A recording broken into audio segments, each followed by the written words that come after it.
Ils ont loupé leur bac 2 fois. Tous ont été sur le point de décrocher. Je faisais n'importe quoi. Donc voilà, j'écoutais pas. C'est surtout les absences. Manque de travail. Je pense clairement que c'est un manque de travail. Je m'occupais à autre chose et je réfléchissais, j'étais pas concentré sur mes cours. L'ampleur de Moscou. Après ces échecs répétés, Et aspire à devenir une Joy ville Raoul, mondiale, cette jeune femme de déclin. 20 ans, s'était résignée à se Premier lancer schéma. dans la vie Vous active. appellerez un État-continent. Je vois par exemple cet été, moi j'ai travaillé en usine et je me suis dit jamais je ferai ça toute ma vie. Donc ça m'a plus ou moins fait prendre conscience qu'il fallait que je travaillais à l'école pour travailler correctement, si je puis dire, après quoi. Problème, faute de place, les lycées ferment leurs portes aux élèves qui triplent leur terminale. Mais le proviseur de cet établissement a estimé qu'il méritait une dernière chance. Ces jeunes qui, pour des raisons familiales, médicales ou personnelles, ne parvenaient pas à décrocher leur bac. Grâce à un entretien de motivation, les voici dans ce micro-lycée. Amal, est-ce que tu saurais t'en faire un petit chemin rapidement? Non? Ici, la classe s'organise en petits groupes. On a deux solutions, soit on fait un arbre pondéré, soit on fait un petit tableau. Pas de cours magistral devant 30 élèves, N'hésitez pas à faire un arbre. mais des exercices d'application Cette droite, elle va passer par 2 points.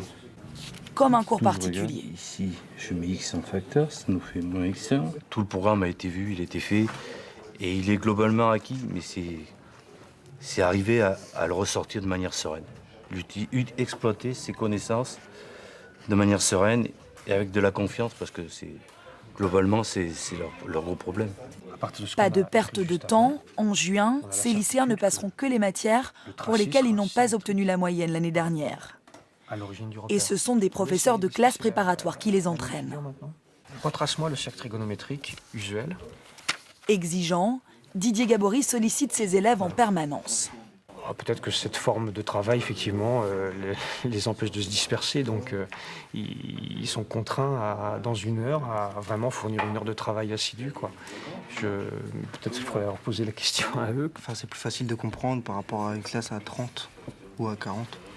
C'est beaucoup plus facile et on peut poser plus facilement des questions qu'on n'oserait même pas poser quand on est 30. Depuis 3 ans, le micro-lycée permet de garder des jeunes dans le système scolaire. Pour ce proviseur, il s'agit de préparer leur avenir. Bon, voilà. L'essentiel, c'est qu'ils soient bien dans leur vie. Moi, c'est ça. En fait, réussir son orientation, c'est réussir sa vie quelque part. Et en fait, la formation, le bac, n'est qu'une étape. Héloïse Dardel, elle a eu son bac l'été dernier. Elle fait partie de ces lycéens qui avaient failli tout abandonner. Aujourd'hui, c'est une étudiante épanouie, en BTS en alternance chez Deco, le fabricant de panneaux publicitaires. Le micro-lycée l'a relancée dans la vie. Le fait d'avoir réussi malgré le mauvais départ en quelque sorte, ça m'a permis de me sentir plus forte. Tant qu'on est motivé et qu'on a l'envie et la motivation, la détermination, on fonce et moi c'est ce que je fais aujourd'hui en tout cas. 90% des élèves de la promotion d'Héloïse Dardel ont obtenu leur bac l'an dernier et poursuivent aujourd'hui leurs études en BTS ou à l'université.